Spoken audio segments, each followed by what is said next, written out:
Peace, y'all, and welcome to Gather and Heal, the podcast. My name is Vanessa Sujey, and I am your holistic host. Basically, we're going to have lots of combos. Sometimes it'll be just me, and sometimes we'll have some guests. No matter what the topic is, though, I'm going to make sure that it connects right back to your emotional wellness and healing journey.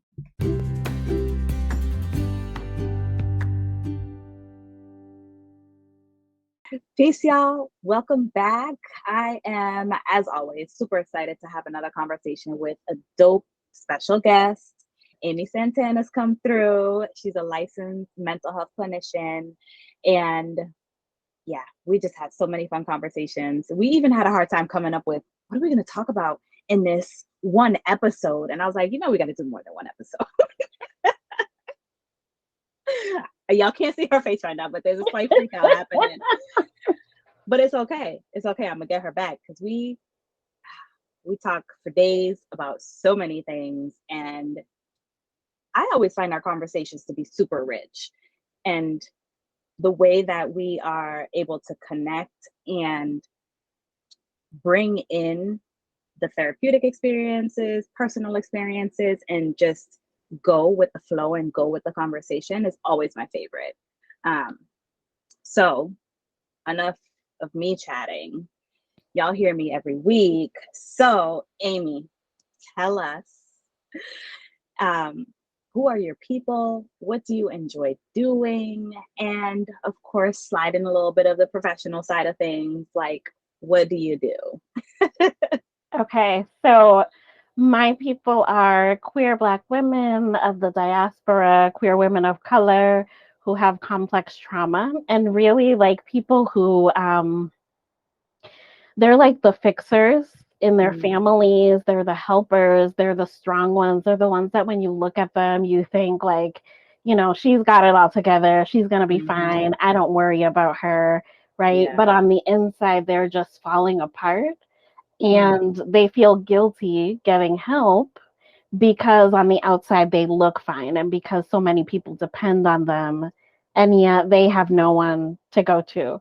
So Right. I provide a space where they can, like, I'm like, you don't need to take care of me. This space is for you. I got you. Yes. And I'm nurturing you, right? Like pouring into you. Those are my people. Mm, I love that so much because I feel like even for people who aren't necessarily the fixers or the people pleasers or the caretakers, I have that same conversation when people come, quote unquote, into my office, my virtual office now. But I'm like, this space is for you. And Mm-hmm. this is for you to be able to just come in and talk about whatever it is that you need, or just sit and be, because this might be your 1 hour break that you get from all of the things that are happening in your life. Yes. So, Yeah. And so, of course, we talk about like childhood and complex trauma, which, if people don't know, complex trauma um, is really just like repeated abuse and neglect, often by a caregiver in childhood. And so we talk about that, but we also talk about like body image and we talk about, especially for my clients who identify as women, just like the complicated relationships that we all have with our mothers. Whether those relationships are, really good or there's challenges, right? It's always a complex relationship. We talk about romantic relationships and dating, and we talk about sex, which I feel like is something that like when at least for me, like when I first started therapy, I felt like that was off limits. But there's it's nothing off limits. definitely exactly. It's definitely something that I bring up with Yeah. clients because our histories, our experiences really impact even our intimate relationships with others. Absolutely.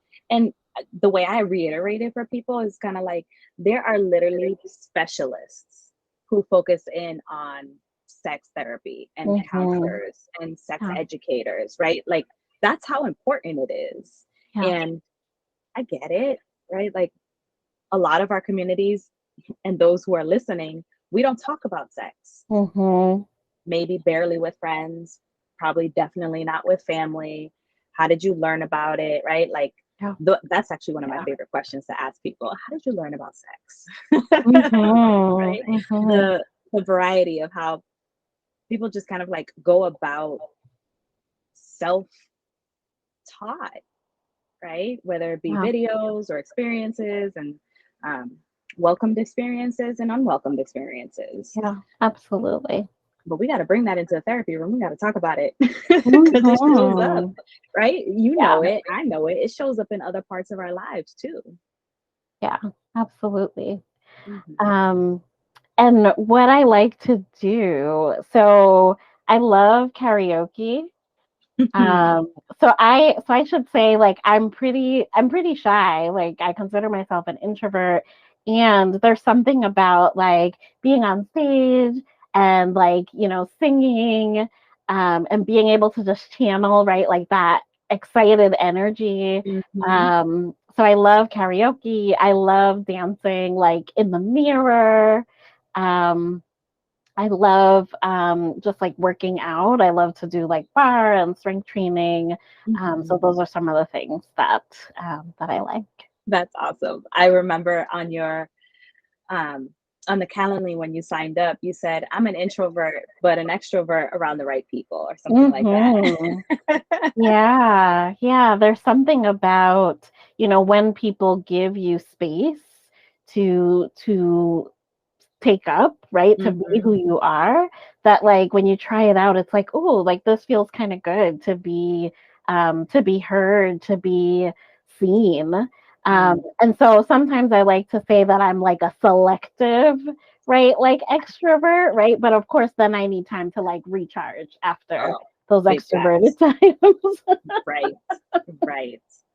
And it's funny to hear you say that you enjoy karaoke, because that is one thing that I stay far away from. I just like, I cannot muster it up to do karaoke. I've been in the settings, I've listened, I've gone like just, but nope. You will not find me up there singing along. No, not happening.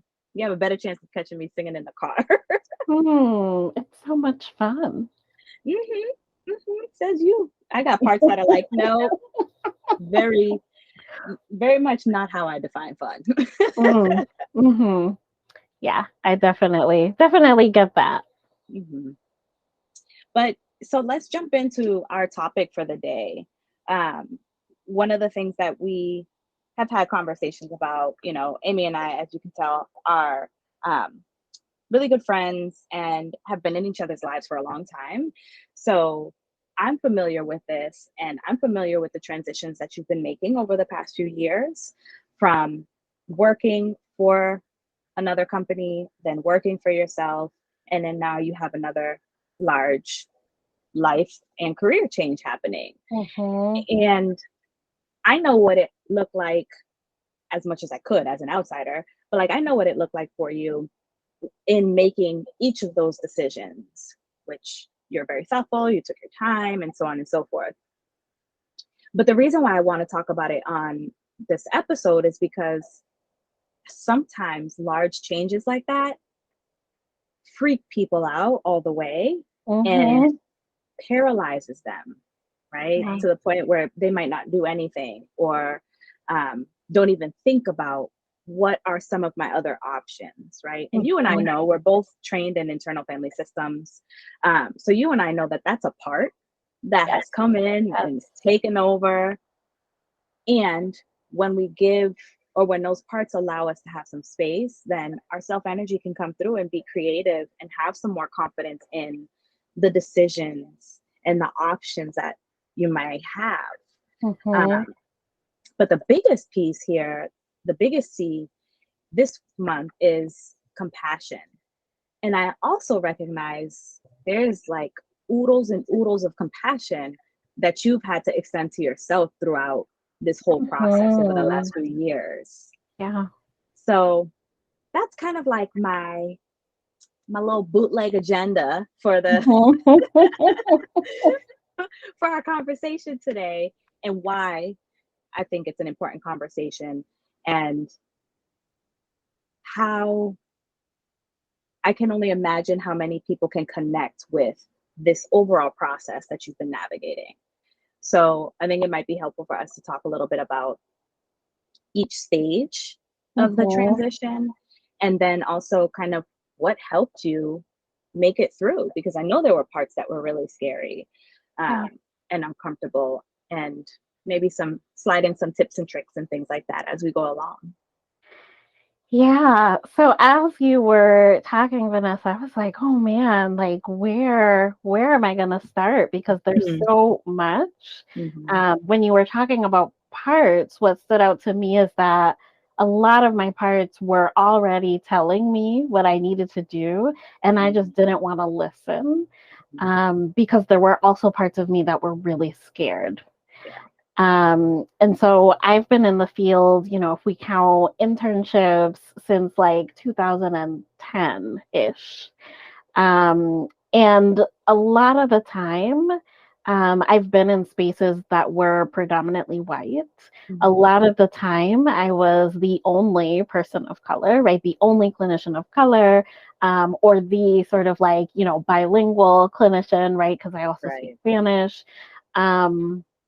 And I didn't realize that actually was taking a toll.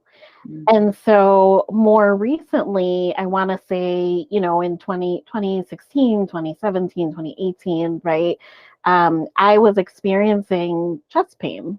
Like every time I was in a meeting, every time something happened that, maybe was stressful, I started to just like get used to having this chest pain. Oh no. Yeah. And I look back and I'm like, that was a part. Like that was my body telling me there's something wrong. You're not okay.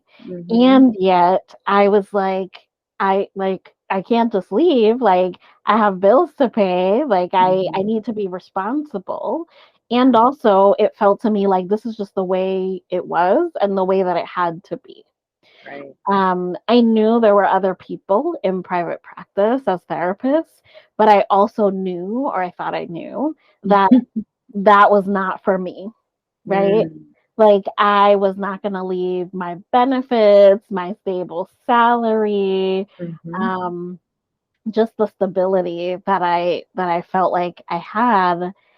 And fast forward to February 2020, I actually was supposed to give like a presentation, and I like walked into, my coworker's office, and I was trying to communicate to her that I couldn't do it, and I couldn't speak. I had like I was sort of like stuttering, and words were not making sense. They were not coming out. I lost feeling on one side of my body. And I was like, I need to go to the doctors. And so I went in, and, they sort of did all of the things that they have to check. And then they were like, we think you should go to the emergency room because we think you might be having a stroke. And, I'm 35. And so I was, 33 at that point. And, I mean, that was like one of the scariest moments of my life. And I went to the ER, and they kept me overnight on the neurology unit, and they were doing test after test. And, there were other things that were thrown out there. Like, they were testing me for like MS, and other things. And it was it was just the scariest. And at that point, that's when I realized this is not a choice. It's not a choice to remain where I am, because it's either like me and my health or this job. Right. And like and I know that there may have been more signals that your body and your parts were sending you, But like, just in those couple of examples, we're talking like the escalation of SOS signals that your body was sending, right? And I highlight that because one of the biggest pieces around Gather and Heal is really increasing our awareness around our mind, our emotions, our body, and our behaviors. And sometimes, our minds take a little bit to catch up, right? So the mind is like, it's fine. We can do this. This is normal. And the body is like, SOS, motherfucker. Like, we need to abort mission. Why are we still here? Mind is like, it's fine. We got this. Until the body just was like, absolutely not. We cannot tolerate this. Because I'm hearing you talk about the workplace, but that's not the only fucking place that you experience being the only person of color and the only person who's bilingual and so on and so forth. And it's like, I try to remind people and myself that it gets exhausting, the day in and day out and consistent and constant need to be on. Yeah. I don't know how someone's going to react to me. I don't know what they're going to say, so on and so forth. And so your body was like, I'm tired. Yeah, and I would add to that, to be the person that people come and check in with, right? Like, was this okay that I said, or I noticed this happened in that meeting? Are you okay? Like, why didn't you say anything during the meeting, right? When it was happening. Right. And to be sort of like, to have to be like a token for your identities and be responsible for, right? Working with anybody who holds those identities. Right. And so, yeah, I made the leap to full-time private practice. I had like a part-time practice, and I was like, this is never going to be full-time. I made the leap, and I was terrified, and I cried a lot. I was really, really, really scared. And I was like, this is just, just for now, maybe a couple of months while I figure out what I'm going to do next. And, at that time, I, got on insurance panels, and my practice filled up in like 2 weeks. And I actually sought out therapy specifically around like my mindset and anxiety in taking that step. Yeah.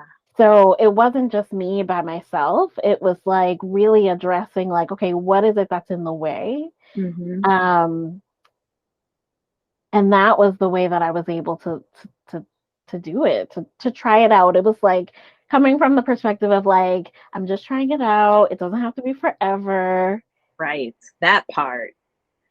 Because it's just even how we can reframe it for ourselves and saying like, it doesn't have to be forever, really kind of in some instances can take the load off of you. I feel it in my shoulders. Like when things get really heavy, I feel it on my shoulders and my back.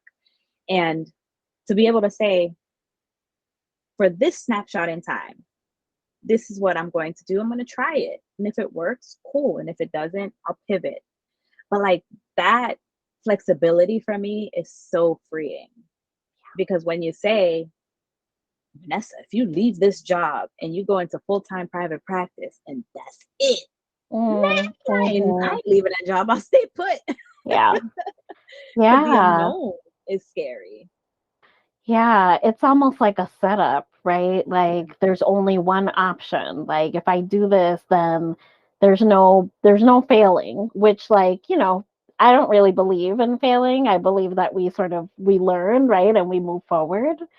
But yeah, so, I jumped into it, and I think the most amazing thing that happened out of, because it's been 2 years now of full-time private practice, I didn't anticipate to stay that long in full-time private practice.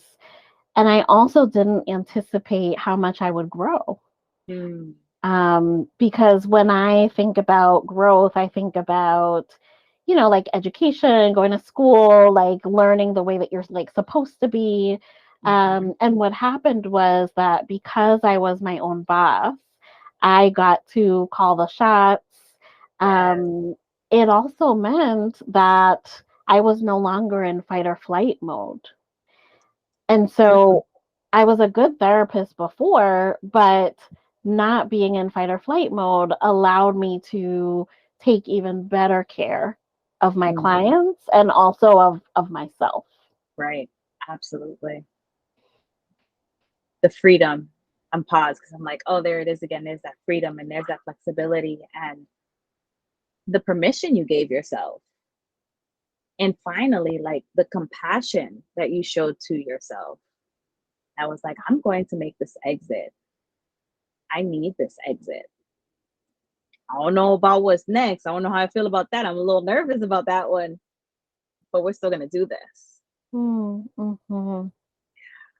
So speed us up to like now. What's the next big transition that's happening? Let's catch the listeners up. They're probably like, what? What are we working towards here? What's happening? Yeah. So in these 2 years, in addition to like working with clients, I also did a lot of training, right? Like I attended the trainings that I wanted to attend, Ooh, and so most fun. of them were in a BIPOC only space, Mm-hmm. which was so, so, so incredibly healing. Mm-hmm. And so then later on, when I was in spaces that were more mixed, or even predominantly, white centered spaces, I was like, oh, like this is new. I don't Mm-hmm. feel anxious. I don't feel like I need to perform. I noticed that I was really confident in who I am as a therapist, and it was sort of like this is who I am, and if it's not okay with you, that's okay. We have different perspectives, and this is what works for my people. Mm. Mm. You have such a nice version of that. In my head, I'm like, if it doesn't work for you, fuck off. But yes, y'all, what Amy said, that's that version. So at some point, I started thinking about like, like what would I want to do next? Like, do I want to go back out into the field? Um, and I found, that most of my clients are in their 20s trying to figure out life, in their 30s as well, some in their 40s. And the number one thing that I hear when I do, initial consultation calls is Mhm. people talk about their experiences, their first time experiences in therapy. Mm.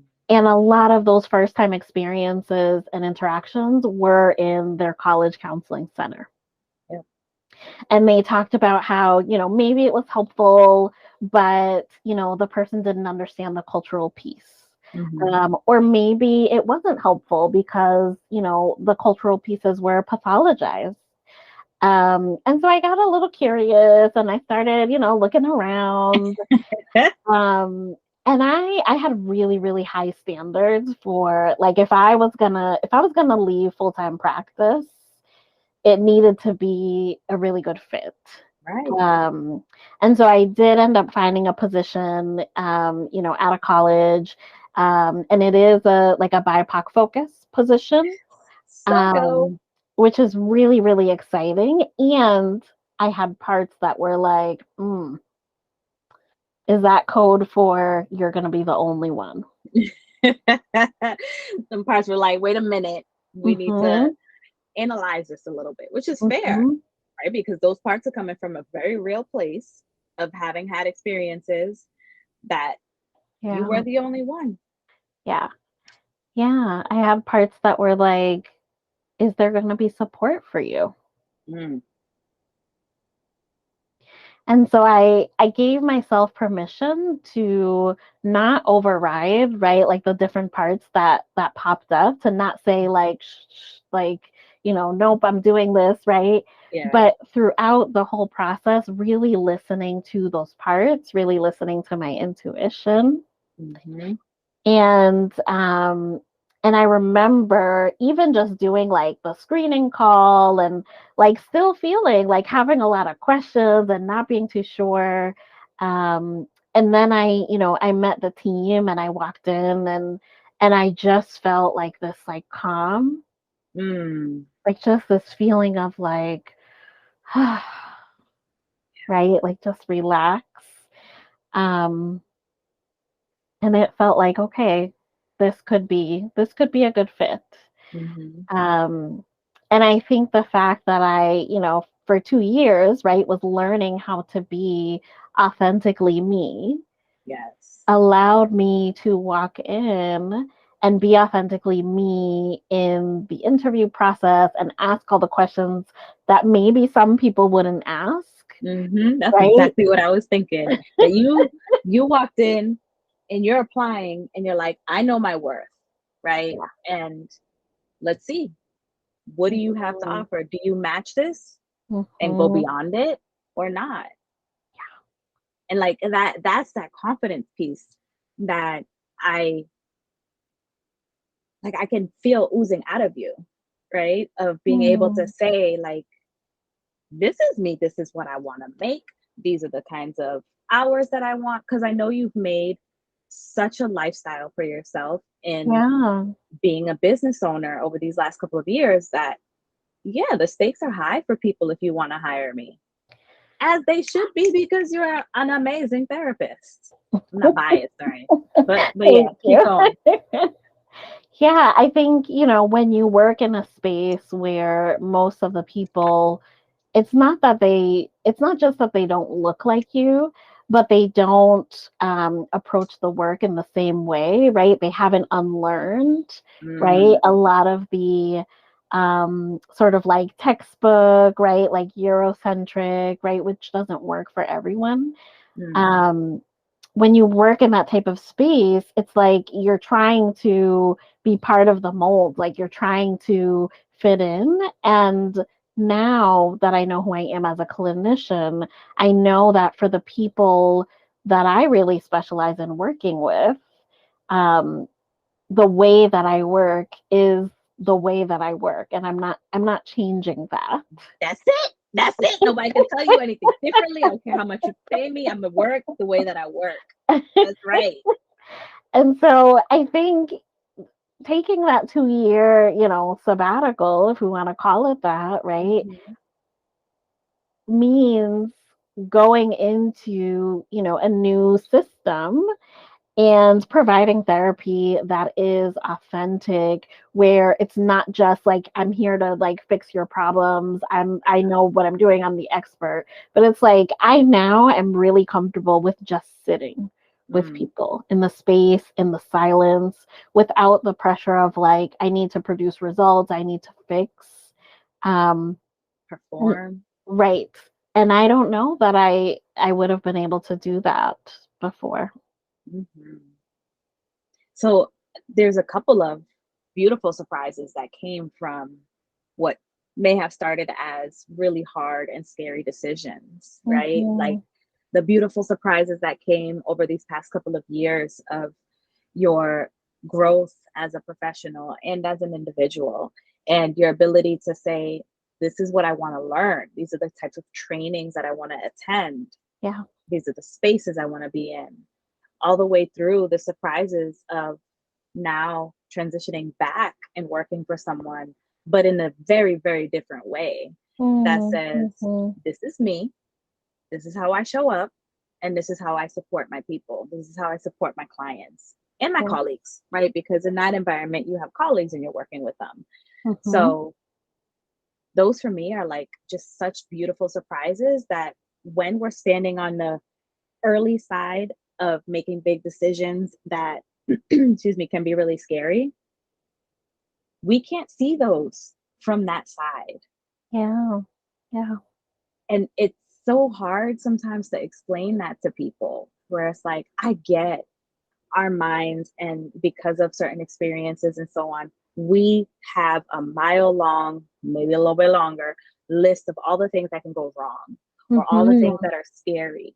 And then when I ask you what could go right or what you are looking forward to, that list is short or non-existent.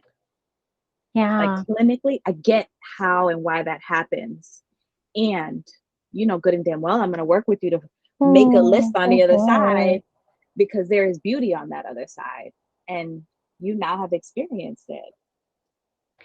Yeah. I think the fight or flight can cause us to lose sight of some of the gray. Right. And it's not about convincing someone that it's going to be okay. It's about reminding the person that even if it's not okay, you will be okay. Even if it's not okay, you will be okay. That's right. Yeah. That is right. Which is why it's also so powerful, because you said it earlier too, and it's what I stand by, is that like, I'm not the expert. It's Mm-hmm. all within you, which is also Yes. why we both do this. We can sit silently. I can hold space for you. I don't need to show up as a therapist and talk the whole time, Yeah. Yeah. because I know that there's parts and self energy that's working within you. So sometimes I do need to just shut the fuck up and just let your parts and let the information absorb and settle in for you. Yeah, that's what I love about these body-based modalities is Mm, my job is not to go in and tell you what I think or even like what my interpretation is. My job is to help you to reconnect to your body so that mhm. you can have access to the wisdom that's already there. That is already there, Hmm. that part. And so, like, these kinds of conversations where you've identified different ways that your parts have shown up in your body to send messages to you, whether they were, the chest pain, all the way through the calm that Mm-hmm. felt lighter when you walked in, right? Those are messages from our body. And so Absolutely. that's why it's so important for me to slow guests down and ask them about it, because sometimes we go through life, maybe it's just a short snapshot in time, or maybe it's for a long time, but we don't we're not fully necessarily connected with our bodies. Hmm. And I say that, and there's a part of me that gets so sad, because I'm like, our bodies are magic with all that they do, and keeping us alive day in and day out. And to have such a huge disconnect from it, it's not fair, right? Not fair to the individual, not fair to our bodies. And so that's why I pull from people's examples. Tell me how, you paid attention to your body in this experience, and what did that mean at that time, and how can we increase the awareness Hmm. overall? Yeah, Mm, absolutely. I love all of it. Um, is there anything that you want to share around this journey that maybe I haven't asked a question about?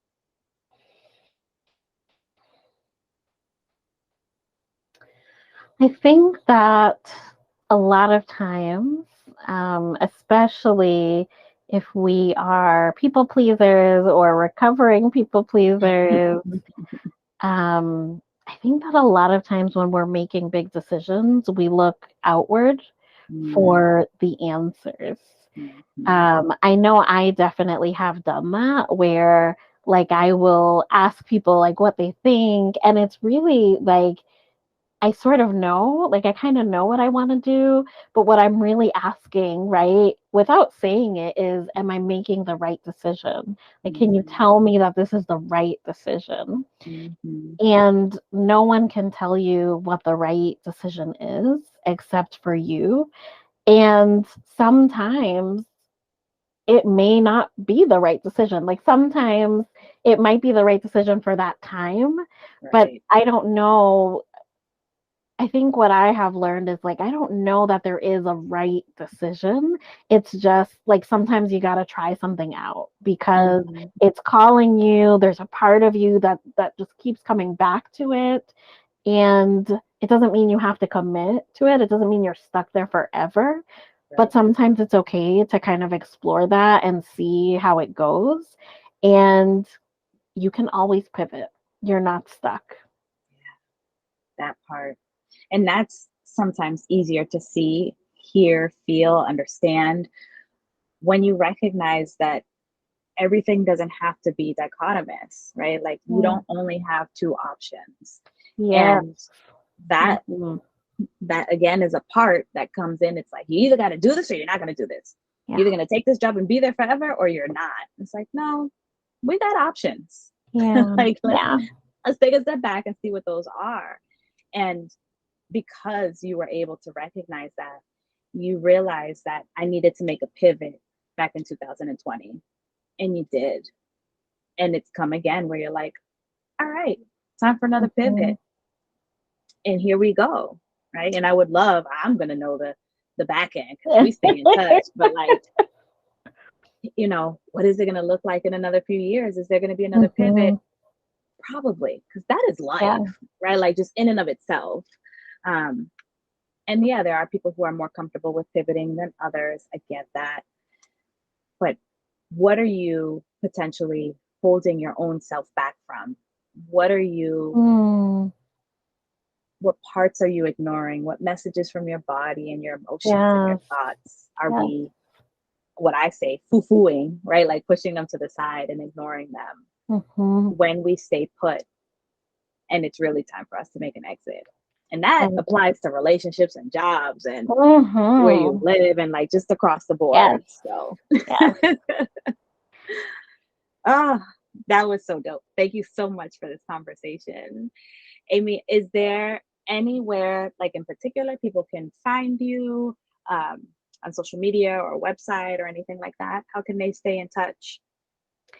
Yeah, so I think the best way to stay in touch is probably my email for now. It's my name, Amy at amymsantana.com. My new website is going to be going live this month sometime. So that's another way. It's just amymsantana.com. And also just want to let people know I will be available in the summers to do short-term work, to do intensives. And that's something I'm really excited about, is that this position allows me actually to do both. Yeah. So feel free to reach out if you're interested. That's so fun. Now you get both. You got more options. Oh, that's so exciting. And everybody, if you missed it because you're driving or whatever it might be, all of Amy's information will be in our show notes. So don't worry about that. We got you. And as always, don't be greedy. Share this episode with the homies. You never know who might need to kind of venture out and test out some new things or be reminded of what it looks like and what action steps can be taken when you are showing compassion towards yourself and what that can unlock for you. Because as we heard today, Amy has some beautiful surprises that came up along the way after making what was some hard decisions. I completely get that. So you can find us on Spotify, Apple Podcasts, Google Podcasts, and YouTube. And if you ever need anything, you got any questions, or if there's a particular topic you want to hear about, send us an email. It's in the show notes, and we are most active on Instagram. So you can check us out there at gather.heal. But until the next time, aka next Friday at 3:00 when the podcast drops, I hope you have nothing short of a beautiful fucking day, y'all. Peace.